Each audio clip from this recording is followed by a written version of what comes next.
Welcome to Talk Cosmos, the show where Sue Rose Minahan and her panel of guests bring you leading-edge astrology conversations through a journey of soul growth patterns connecting astrology's energetic cycles.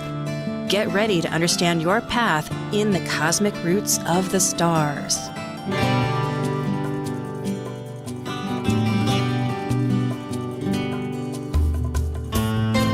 Hello, this is Talk Cosmos, leading edge astrological conversations, and I'm Sue Rose Minahan, the founding host and evolutionary postmodern astrologer that has 3 panels, and tonight we have the Moonbeam Team, and we're talking about the upcoming new moon in Virgo, this coming on the 6th, and then in Virgo, yes, which is a big shift because for the last 6 months, it's been the full moon in the archetypal period. Archetypal period is when the sun, in this sense, is in a sign. And so whether the planets all have their orbits, as we know, and the personal planets, especially the ones interior from us between Earth and the sun, Mercury and Venus, closely align themselves with the sun's sign, especially Mercury. It's only 28 degrees at any one time away from the sun, but it can go forwards, backwards. So with that said, archetypal period from my standpoint is the sun as it is its reigning power that benevolently shields, or well, it doesn't always shield, does it? It can be a little hot sometimes. So the point is that energy. So we have a new moon of seed growth. In fact, that's been our overlying theme, is sprouting those seeds. And then we'll have the full moon in its opposite, which is in Pisces, in the middle of the month. And it's that axis. It's really important in astrology to combine the 2 opposing houses or 2 energies, however you want to look at it. So in this case, it is Virgo, the priestess in mythology, the grain harvest, Demetra, Ceres, so many ways of being gifted to nourish us. And then again, is there nourishing? You know, there is that withdrawal, there is that rebirthing cycle later on. And then it's opposing of Pisces, which is that encompassing part of the energies beyond our control of nature. Well, it's an axis, and we're like a coin in between with the 2 sides. And now we are ready for the Moonbeam Team. Relating to the sun and moon's energies, including the planets and the entire cosmos for the month's systematic 2-week intervals of the new moon and full moon, plus the annual 4 to 5 eclipses, this is your Moonbeam Team. I'm Sue Rose Minahan, host of Talk Cosmos, an evolutionary astrologer and consultant, plus a certified color energy coach. I explore creative expression as an artist, a musician, and write abundantly, stories to poetry. I love investigating mythology's language, philosophizing eternity, and I'm a perpetual student of life, seeing oneness of body, spirit of people, animals, and nature. I'm Elizabeth Liz Machette, certified astrologer, sacred healing counselor, tarotist, and numerologist, providing individual consultations, teaching and tutoring internationally, co-author of Gateways to Change, Keys to Navigating the Seas of Life, currently facilitating workshops in Camino Island, Washington. I'm Catherine Metcalf, professional astrologer, intuitive, and tarot card reader. I am very blessed to live my passion by offering individual consultations and teaching classes at a local college and online. I love to talk and write about the planetary dances and how we fit into it. I have been lucky enough to be featured on NBC, Cosmopolitan Magazine, and Huffington Post. My goal is to educate, enlighten, and empower you. And I'm Sarah Stromley, a craniosacral therapist and founder of Brain Body Therapy in Kirkland, Washington. I'm an evolutionary astrologer that incorporates different forms of horary, location mapping, and medical astrology into my practice. I enjoy uncovering flower and mineral frequencies that also support the mind-body coherence that aid in the healing journey. And as Albert Einstein said, Energy is never destroyed. Energy only changes. Well, hi. And unfortunately for our audience, too, Sarah's having technological problems. And hopefully she'll be rejoining us as soon as she can manage, because she was there and then gone.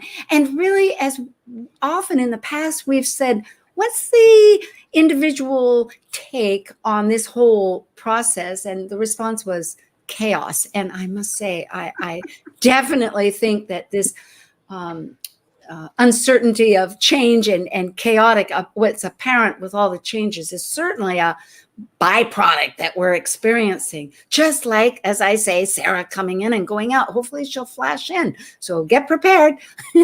Any rate, yeah. Meanwhile, hello, Liz, and hello, Catherine. Yes, Hello. good to see you. Hi. Yeah, and just keep breathing and make adjustments and go with the flow as much as you can. Yeah, oh, it's so true. Well, here we are. It's the new moon. Time to set those intentions, as we know. And of course, Virgo is energies about cleansing and fixing. It takes all that energy of Pisces and wants to try to adjust it, try to mend it, because otherwise the leaves fall and you could make compost, as we know, and healing. So, Liz and Catherine, what shall we start off with talking about? I guess looking at this new moon, as I answer myself, is it's opposing Neptune. Mm-hmm. Yes, it is. This new moon has a lot going on. It's very active. Sometimes new moons aren't quite as active, but this one is really active. So dream big, work on the details, and you can analyze it later. It's just like try to keep track and make space for what you want to bring in. Mm-hmm. Yeah, I think there's, go ahead. Did you want to? Well, no, I just wanted to ask if you saw the new moon. I put it on the screen. Okay, good. Go ahead, Catherine. I'm ready. Yeah. Well, I was just going to say with Neptune in the 12th house too. Neptune is the planet of spirituality and compassion and kindness. And I feel like it's in a really happy place in the 12th house. It's a natural house, and in Pisces, it's natural home. So I feel like humanitarian stuff is kind of in focus now. And I mean, especially and I know this is for September 6th, the new moon for that, but I think that we're feeling it now too. And so with the humanitarian efforts that are going on in Afghanistan, and also, there's a water drought, so going on with Arizona. Like I lived in Arizona 25 years, and they just said that they're telling farmers not to farm there now, which is just crazy. They're letting the golf courses stay open. It really isn't that. I must say, Catherine, that is quite a statement of our of perhaps not integrity. What am I trying to say? It's not cohesive, right? I mean, if in an ideal world, which of course Pisces and Neptune is trying to have us see the wholeness of things, we would, because Mars is opposing it down there in the 6th, we would be noticing that that doesn't make any sense. What are we doing? Well, I know Arizona is Arizona's, a lot of the money that they make is from tourism, but it's like, oh my gosh, what's more important, food or golf? I don't get it. Absolutely. And really that is also, you would think that, I was just noticing that this new moon in Virgo that we are feeling, I agree. I think we're anticipating how are we going to really change our lives to improve our health and to do some of these repairs. because that Uranus in Taurus is trining it. It's flowing, that energy, supporting, trying to get to our authentic changes of values. Wouldn't you? It seems, if we can listen and hear it. Mm-hmm. Well, and I think that opposition of the moon in Virgo opposing Neptune in Pluto, or Neptune in Pisces, you know, if we can use the humanitarian spiritual beliefs that we have and the desire to help other people, and we bring in, and instead of just dreaming about it, if we can bring in the resources and the detail orientation of Virgo, we could accomplish some amazing things, I think. That's good points. Yeah, bringing in the resources and in other words, making it realistic, taking that idealism to realism. You know, yeah. Liz, I heard you kind of say, what were you going to add? Well, it's like I remember a green community making the houses around that they would treat the water and then use that water to put on the golf course. So then the golf course wouldn't need fresh water because they recycle their own water. And if more golf courses could do that, then there'd be more water for the farmer. But as a whole, people could conserve. And yes, farmers could cut back and the golf course. So if everybody helped out instead of just saying, let's farmers quit watering your crops, that would be much better. It does get to being an issue of, I'm thinking, finances and allocating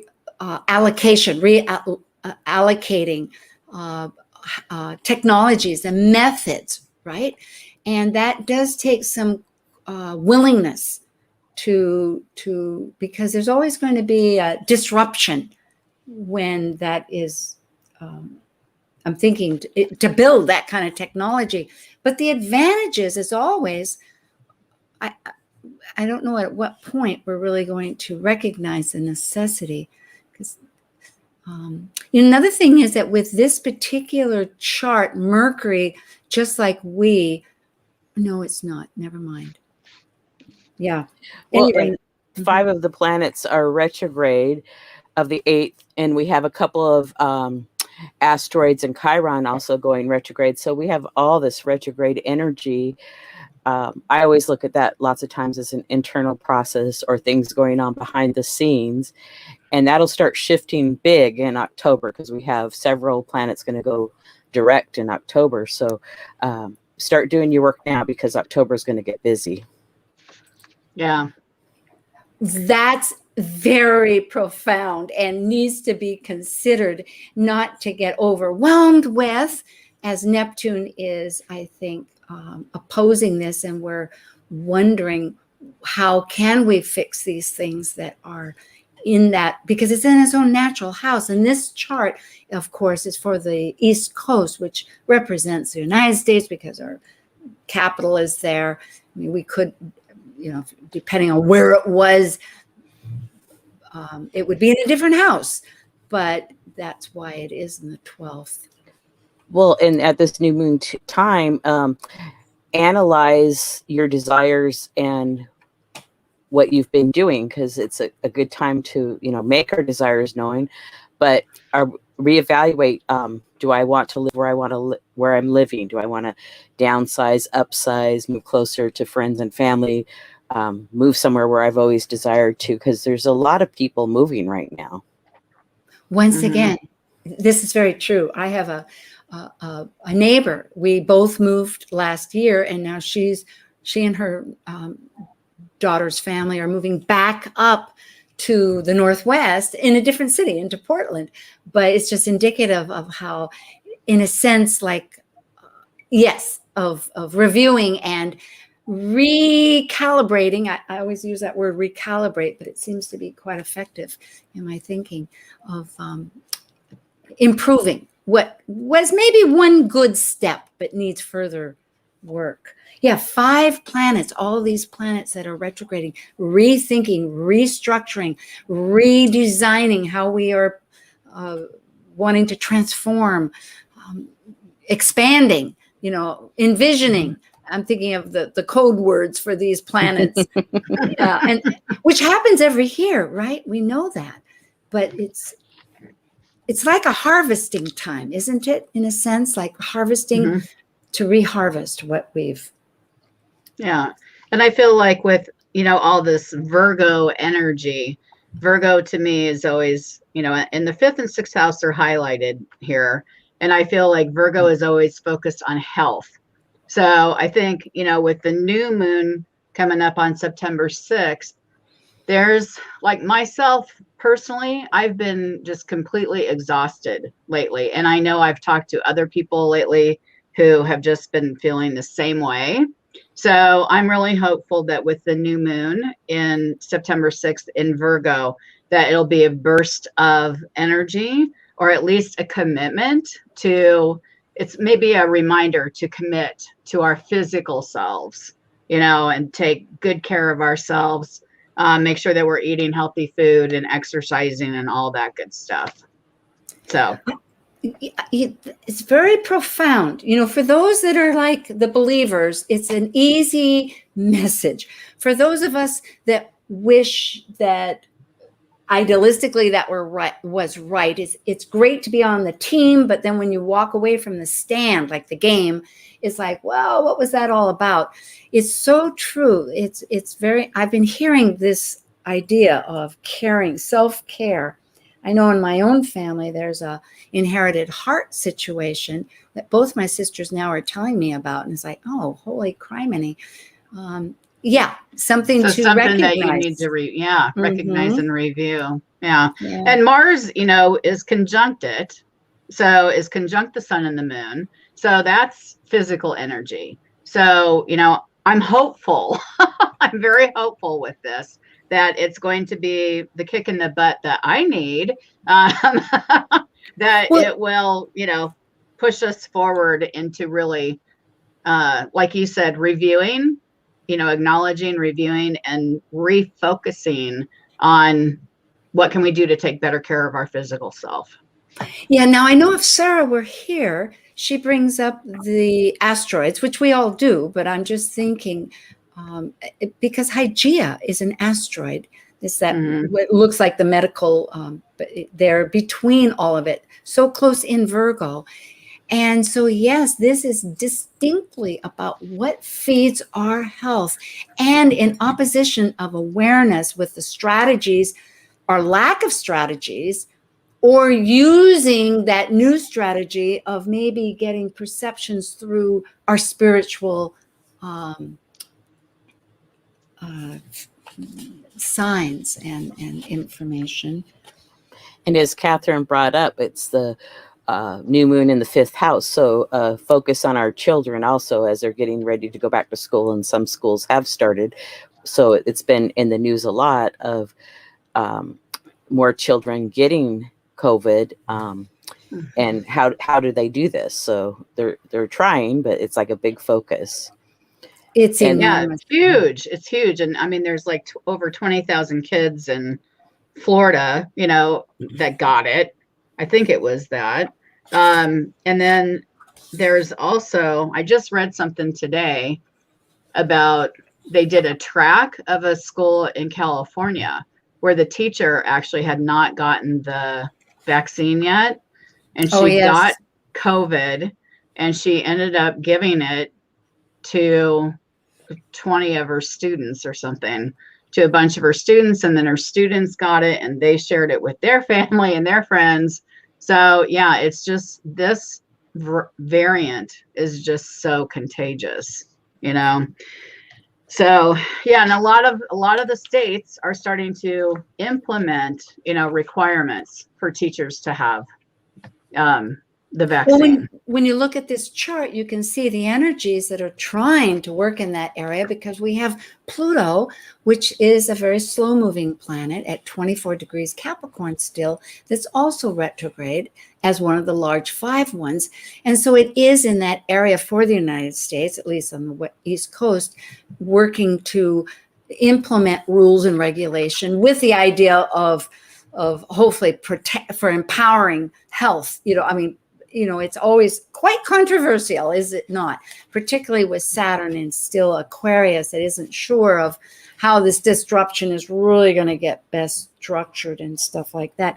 We were thinking too that there is a air trine, which has been ongoing now because it is with the slow, well, it keeps shifting a little bit of the three planets, but right now it's with Mercury, the big thinker, in Libra of partnerships. Like, okay, how are we going to cooperate with all this? And along with Saturn, which is very slow moving, which has been one of the trine where the energy is going back and forth, trying to restructure. And the third one would be, well, the North Node and Ceres trying to nourish in our direction. I think you wanted to bring up some points on that. Well, it's a lot about communication, but with the air grand trine, today a big hurricane is bearing down on Louisiana, and I believe it touched down there. I think it's 150 mile an hour. I heard early this morning. So this wind, but then there's a way to communicate because I did start to evacuate a couple of days ago. So that's a great thing that they have better communication on the 16-year anniversary of Katrina. Yeah. Yes. Yeah. Scary. Let's talk about the Sabian symbols because we have a few minutes before we leave, and hopefully at the break, Sarah will come back. We'll find out. But I know that there's three. There's one that's kind of rounded off from the new moon, which would be 14 Virgo. And then we'll bring up what we call, no, it'd be 15 Virgo, pardon me. And then the one before is the karma symbol, which would be 14, the one it's in, kind of where it's maybe proceeding from. And then we have the quest. Where is this energy going to? So this could be a long conversation, but I think, Catherine, if you could start off with the Sabian itself at 15 Virgo. Yeah, and I was looking for my notes here. Okay, so it says a fine lace ornamental handkerchief. So it's has to do with matters of the heart, has to do with feminine energy, and acknowledging something sacred. So it's like there's this old story about, a man having to go off to war and a woman putting, her perfume or her scent on a hanky and giving it to the man so that it can be used to comfort, him in challenging times. And so I was, Oh, go ahead. Yeah, I was going to read, Dane Rudhar is adding something to the idea of this too, that it is it's symbolic, as you were kind of mentioning, from a brotherhood, which kind of envelops that idea too, that welcomes a person about a battlefield, but more that when they've proven themselves on the battlefield, that where they meet their past that tries to block their way. So that's really interesting. So in other words, it's like we're trying to, in all these retrogrades, try to connect to that past in such a way to open it up, to use it to go forward, so it's blocking. So what it says is that this ornamental handkerchief is a mystic beloved, that she's woven out of spiritual threads. Did you want to go on with what the karma was, Liz, of 14? I think it's a family tree. Okay. Yeah, the karmic Sabian symbol degree, and the karmic and the quest degrees was where I learned about it was from Linda Hill, and she's in Australia. So the 14 degrees Virgo ties in with the new moon symbol of a family tree, looking back, seeing where we've come from. If you have no sense of belonging, you might have a sense of belonging, but if you had no sense of belonging, then you can look to other people of like mind. Yeah, and what I might mention on this, again, Dane Rudhar, was that it's going to the roots to get to become, your flower. But so the root power is essential, which is so interesting because it does feed into this other idea of the handkerchief to serve you as you go forward, like, whether it was on the battlefield with the scent or however. Yeah. It could have been a family tradition. Yeah. So we have just a moment here to add, I guess our timing is such, the quest. Let's do that, and then we'll take our little break. Yeah. Okay, the quest degree of where we're headed to, 16 degrees Virgo. Children are brought face to face with an orangutan, a direct experience with the power of nature and instinctual nature. So to me, that said, like getting in touch with instincts. Yeah, our authentic soul. That's what I was thinking too. The whole of mankind. Well, this is promising. So we will come back with Liz Machette and Catherine Metcalf, and hopefully Sarah Stromley with the Moonbeam Team is August 29th. And we love you so much for listening. And we'll go on with the full moon. See you soon.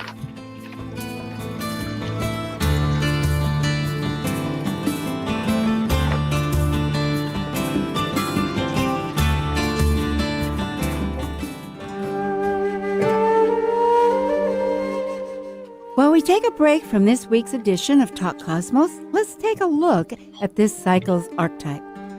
We are currently in the yin period of Virgo. By leaving a cycle based on the creative manifested legacy of our highest creative form, the energy of Virgo completes the last sign below the horizon of the self and requires discernment to perfect oneself through the mental process of critical analysis. As a mutable earth sign duly ruled by Mercury, Virgo refines, heals, or fixes through daily routines, developing skills and services to control nature's chaos and maximize efficiency. Talk Cosmos brings you leading-edge astrological conversations with hour-long programs each week on KKNW. The show goes live every Sunday from 1 to 2 p.m. Pacific. Talk Cosmos weekly programs are also available to watch live on Facebook and YouTube, along with daily chats throughout the week on the Talk Cosmos YouTube channel. While you're there, make sure you click like and subscribe buttons so you can get the full Talk Cosmos experience. Or, if you'd rather listen to the show archives with audio only, the entire podcast collection since 2018 is available on most podcast carriers. So, grab your coffee, tea, or kombucha and enjoy the show. Hi, this is John Foster, astrologer and software developer, and you're listening to Talk Cosmos on Alternative Talk 1150 AM, where we understand how to implement our free will through the cosmos. Find out the latest about your favorite shows on Alternative Talk 1150. Check out 1150kknw.com. Hi, and there's Sarah, all four of us, yay, team. Well, we are sprouting those seeds, that's right. As I was explaining earlier, we're in this new system for 6 months where we have the full new moon, which is on the 6th coming up, and then we'll be working with the full moon, which we'll talk about now. And that'll be at the end of Pisces, 28 degrees and 14 minutes on September 20th. Which is right before the equinox, isn't it? So, Sarah, since we missed you, do you have any great thoughts that you want to bring up? Because in that particular, or hello, how have you been? This is great. Yeah, I've been a little bit frantic. Can you hear me okay? Because I'm using an older mic that we decided I shouldn't use because my other one stopped working, and I've been playing between two different microphones to get this going. So fascinating. This ties in beautifully to bring you up to date. When we started this off, because we usually come up with an idea from each of us, like, what does the whole energy look like? And our idea was it's pretty chaotic. So we just decided not to do that. And then in the conversation, we were really bringing up the fact that there's these retrograde planets right now, 5 of them. So we're all looking back to try to regroup. And in fact, the last Sabian symbol, the quest one, was trying to look at the whole of humanity and kind of get past the blocks. So here you are using an old microphone, trying, but getting past the block. So perfect. This is perfect. Okay, so we are with this new moon. No, we're not in a new moon, Sue. I see a reboot. We're doing the full moon in Pisces. And at the end of it, that's what's so fascinating. And You know what? Maybe we'll just start off with the Sabian symbols again, because that'll give us a little conversation, and then we can go into the factors. I know that's a little bit disorienting, but Uranus is part of this whole spectrum, so that's not unusual. Yeah. Well, the Sabian symbol for it, you want me to say? Sure. So so the full moon is at 28 degrees Pisces. So we pop up 1 degree for the Sabian symbol for now. So it's light breaking into many colors as it passes through a prism. So it says you may need to break your situation down into its simpler components in order to see the full picture. So it's vital to the success of the situation and will lead to a greater understanding of the relationship between its many parts. And Dane Rudhart, because I've been looking this up too, same Sabian symbol, but on that says the fact that unity is always going to break into multiplicity, which is so fascinating, isn't it? You know, we have a rainbow every day lately here in Hawaii. It's in the same spot. Sometimes it's just a partial. Yesterday it was a full rainbow. My camera couldn't take the whole picture, and in fact even had a double one, but there you see the light in all its different colors. But it says that here too, he adds, there's no absolute unity. The only absolute is the relationship between the one and the many. So it's really Pisces is that factor, the other side of Virgo. And Liz, did you want to bring up the karma and the quest? Now the karma is the prior and the quest is after. Yeah. Yeah, so at 28 Pisces, a fertile garden under the moon reveals a variety of full-grown vegetables. Time to harvest the garden, having what you need for nourishment. And then the quest degree is 29 Pisces, a rock formation resembling a face is idolized by a boy who takes it as his ideal of greatness. As he grows up, he begins to look like it. Manifestation of one's ideals. You do succinctly say things. Yeah, because that was essentially what Dane Rudhart was saying. He was saying too that with the fertile garden under the full moon, that it's the moon's power to call forth the instinctive power of growth, that many things respond in different ways. So it fills the equal variety of human needs and tastes. So that would be nourishment, you know, and that's really, when you think of this prism idea of the unity of the many colors, we each have a favorite sometimes. And I guess that's how we like to see it. And that great stone face, that rock formation, it is the ability to mold the life of the visualizer. So the seed power is sort of the latent power of seeds, because with new moons, you know, isn't that when we plant our seeds? So now with the full moon, we're trying to weed them out. Well, right. And using the prisms of light, we can analyze what's in our life and release that which we don't need today, but maybe in the future we might need it, but today we don't need it. So we could share it with others or give it away or put it away for a while. Yep. Sarah, do you have some burning thoughts? Well, I mean, just looking at this full moon, I mean, it's so emotional in a way. It's disorienting. There's some deep conflict over how to deal with money, how to deal with relationships. And I think a lot of those things are going to be up for us, as far as also the concerns that we may have had for our own self-care that has been tied into the other new moon that we were looking at.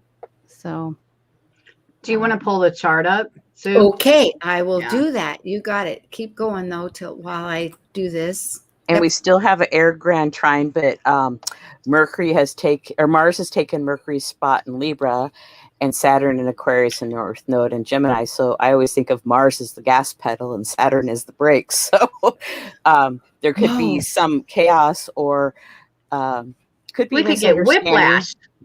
Well, well, it does go along with that idea that feeding in from what Sarah said about all these areas. They're potent areas. Yeah, go, stop. How do you? Yep.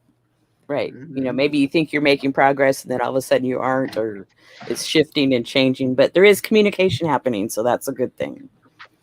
Yeah, and Venus is actually in the 7th house in Scorpio. Venus is a planet of beauty and love, has to do a lot with relationships, and it's opposing Uranus, which is the rebel.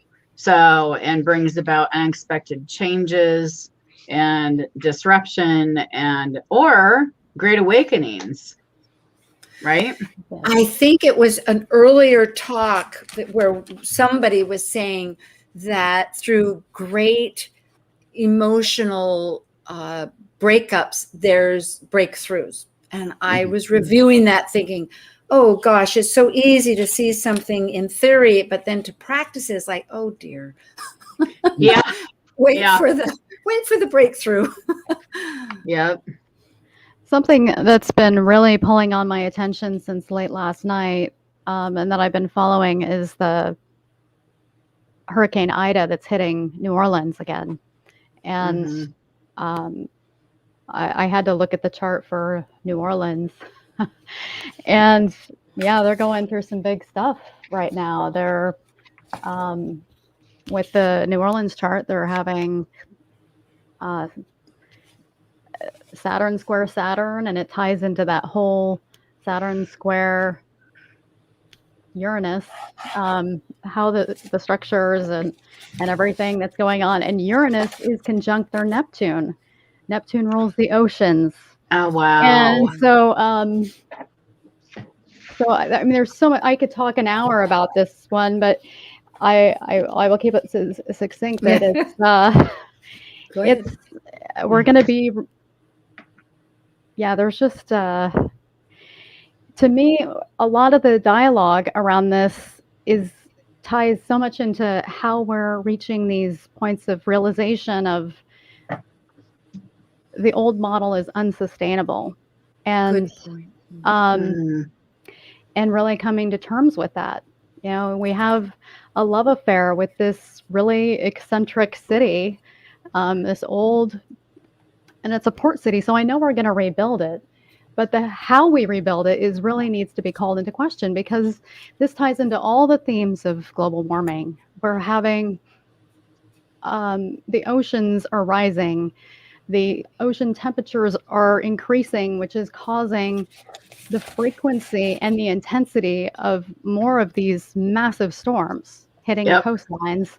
And on top of that, this city, New Orleans, is built on the seabed. It sinks on average 1 to 2 inches a year. And so it's dropped probably 2 feet from the last time we rebuilt the levees 15 years ago. So I mean, I know they're very innovative. They're absolutely brilliant with how they've done these things. I mean, no one in the world could have done this. I mean, I don't know if any of you were at UAC in New Orleans in 2012. Were you? We were I remember going to the top floor of the Marriott on Canal Street. It faces the waterfront, and it was scary. You could literally see the ocean bending towards the city. It's crazy. It's nightmare worthy. But yeah, I really think they need to consider moving the borders of the city.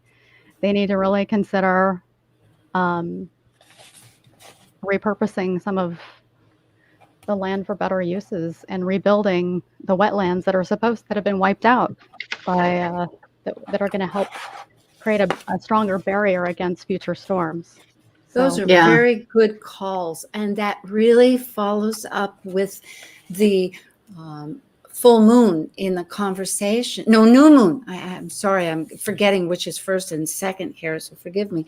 But with the new moon that we were talking about earlier, that in Arizona, the fact that the farmers, Catherine had brought up that the farmers were asked, don't farm, we don't have the water.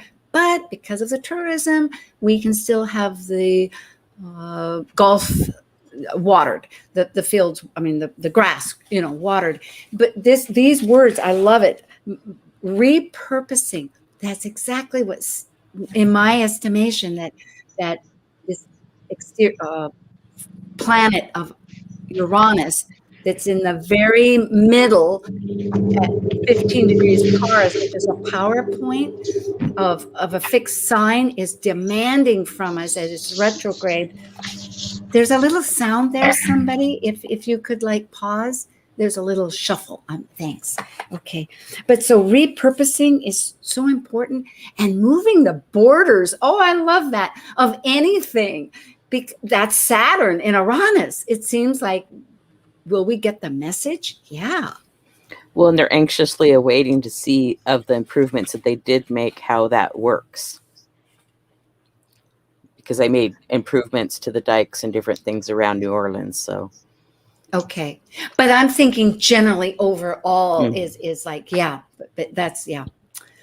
And with this, we have the moon conjunct Neptune and Mars conjunct the sun, even though Mars is out of sign, but they're still very close to each other. So that's a really interesting opposition. So I would say that there's some anxiety going on around the full moon. And so breathe and be gentle with yourself. Oh, totally. Yeah.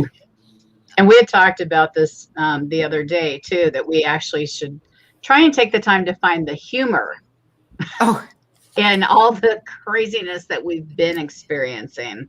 So, you wrote on your notes here that chaos happens. We can't change it. We can try to stay out of the drama and find the humor in it. So I think that's good advice for this full moon. It is interesting. It's really... there's a class I'm taking too with Dr. Tad, who's of the Planet Buzz, and it's our personal myths. And interestingly, one of them, it breaks up in incremental way patterns. And one of them in our relationships, this happens to be the week of focus and humor, being the comedian or being the audience within a relationship, was saying it's so helpful as long as one still addresses the issues if they're very serious, but it does lighten the severity of it. And it shifts, I think, the whole perspective, doesn't it? It's just kind of allows it to maybe give an opportunity to see it in a different way to find a resolution eventually. And these moons are the halfway point between the eclipses, so that makes them more powerful too. They call it power points. So yes, now repeat that again, please, Liz. The new moon and the full moon are the moons between the eclipses, the midpoint, or we're halfway through. And so these are powerful, strong moons. And because it's a power point. So it's pay attention around that time. So give the degrees, just land it a little bit more. I'm with you, but it's abstract at the moment. I'm sorry. Okay, well, for this one in September, let me get my notes where I have that written down. Well, September 20th is going to be for September 20th, right? And the lunar eclipse was on May 26th of 2021, and the next one's November 19th. So this is the one halfway in between. But both these lunations are halfway between the solar and the lunar eclipse of the one previous and the one coming. The eclipses. Okay. Thank you. I'm sorry. I see okay. And how would you interpret that? Well, they're usually more powerful. That stuff is going on. So it's if something came in at the eclipse, it could be repeated this time, or it could just be a powerful point in the world or for us individually. An activation. Yes. I see. So now it gives the strength of what's happening, dynamics, I guess that's the Yes. way of put it. Yeah. Well, then that is potent. That is potent. Yes. And in a sense, right now, thinking of it in those terms, looking at this chart again, that's still up for those that can see, because we have people with podcasts that can't, but we have the moon, and the sun are opposite from each other in the sky. I mean, Earth is between, right? And so Mars, though, is close with our actions of our ego sense of how we can fix things in that house of the sixth, whereas our emotions with the moon, which essentially it represents, and our home and past and all these elements, our attachments, are, because it's the moon really that we're looking at, is with Neptune. And it's like the best part of it would be to dream, because we could be easily overwhelmed. So from that standpoint, maybe singing and dancing and finding a good movie that we could laugh about a little bit, to just try to not take the drama out. Because I think we started this off with Sarah saying that, which I think has validity, that there's a lot of serious issues that are being confronted in our life of how to shift. I mean, they're all retrograde. It's a natural time that we're doing that introspection. And we have a tight T-square here with Mercury in Libra, Pluto and Capricorn, and Eris and Aries, and it's quite tight. So there's still a lot of adjustments happening. Mm-hmm.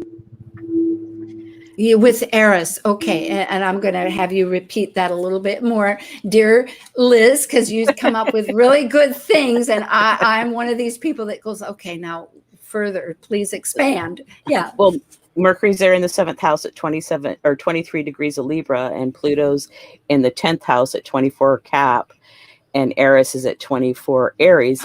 And Pluto and Aries, this is the 4th square between Pluto's and Eris, and we have one more in October.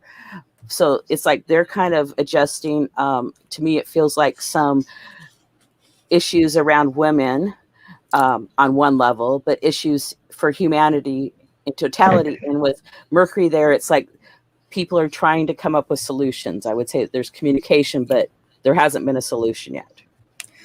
Boy, this is pivotal. Thank you for bringing that to point, because this square between our transformational planet Pluto, that's actually the slower planet in this orbit, because Eris, E-R-I-S, the goddess of discord and truth-telling, chaos, you might say, because truth-telling can provide some chaos and discord, is 558 years. It's longer orbit. And so they are in that tension square. And the last time this happened between, I think was back BC, when great thoughts of consciousness were evolving with Confucius and Sao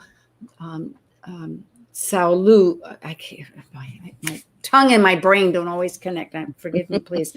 But huge consciousness of how to, in a sense, you could say of religions, regardless of how you think of religion, because the actual definition says it has to have a deity, but it is that whole framework of how you think of the cosmology, right? And so there's these huge new organizations. So you could perceive that maybe all these changes that are going through, because this is 4 of 5, as you say, heavy. Well, they're heavy because they're intense. It's squares. And I think the next one is in not that late from now, September, October. The 5th October. Okay. So essentially out of this, and there's a long aftermath, because Eris, when she did throw the golden apple, it didn't happen immediately. There ensued this 10-year Trojan War to figure out the aftermath of fairness. Well, anyway, we won't go into that. Yeah, there's something about themes of inclusion, exclusion, and the debate that's happening involving that. Yes. And I agree about the issues of fairness. That's definitely going to go.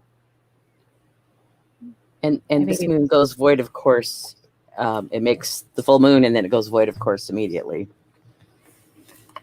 Which, in a sense, is like it's done its deed, and then in that thinking, and so therefore we kind of sit with it and let everybody else. It's like a thumb. Wouldn't it be like almost like you put your hand in a piece of cement and it kind of sits there for a while? Nothing else is going to change it. This happens on a Monday, and I was thinking, when we're looking at these charts, it's in Washington, D.C., and there's just something really wonky and weird going on where people are just behaving abnormally, or if they're not on drugs, they're acting like they're on drugs, kind of thing. But I think the highest and best use of this day, I would think, would be volunteer work. Just finding a way to do a group activity and connecting with a higher purpose.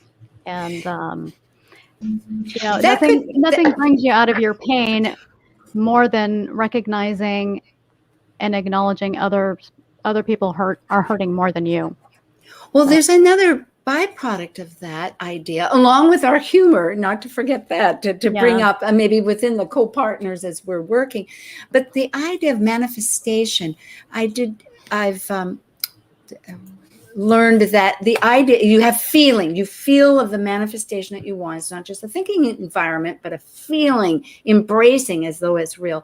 But then choose a little tiny step that fulfills that feeling along with your other goals. So doing a volunteer work could be that tiny step of feeling like one did have some empowerment over their environment, over their life, and reconnecting. Of course, how to do that with COVID is a little bit tricky too. So a lot of these have to but there's so many ways. In some ways, one could, speaking of children, of course, now at this point, the children, because there we were seeing the fifth house and the schools and all that, and it'll still be an issue. I have in my family sisters, and one of them, her entire life was dedicated to the education of children. And at the end of COVID here, she took for her particular school, would read stories and also enact little short videos on a teaching element. And I think they're rather brilliant. And so there's all kinds of ways to connect, which may not be our first choice, but there are ways, to choose how to help, and do that volunteer work, which especially sixth house. Wow. And Virgo. Excellent. I would say. Or pick up the phone and call somebody. Yeah. It's a day of compassion. So yeah, that's nice. We need lots more of those. Oh, hey, just before we go, next week, our very own Elizabeth Mouchette is going to be our guest, and she's going to be interviewed as an author of a book that she actually co-authored, but she's representing, that is a gateway to change. So do tune in. It'll be a very exciting event, and we thank everybody for listening to Talk Cosmos, Leading Edge Conversations. Thank you, guys. Yeah. Until next time. Oh, goody. Thank you. Yeah. Thank you for joining us on Talk Cosmos, the show where Sue Rose Minahan and her panel of guests connect soul growth patterns with the energetic cycles of astrology. Be sure to tune in next Sunday at 1 p.m. Pacific Time to continue your journey through the roots of the cosmic pathway.